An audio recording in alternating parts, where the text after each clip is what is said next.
How to cancel T-Mobile mobile plan? To cancel your T-Mobile mobile plan, you typically have a few options.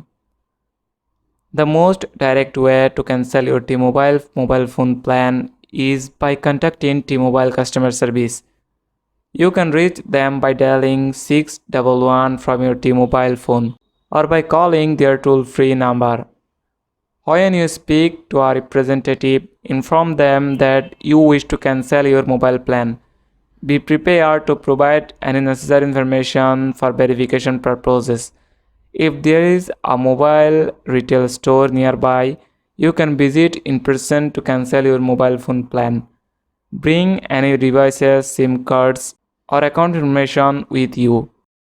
Depending on your contract or agreement terms, there may be early termination fees, so pay the amount. That's it. Thanks for watching the video.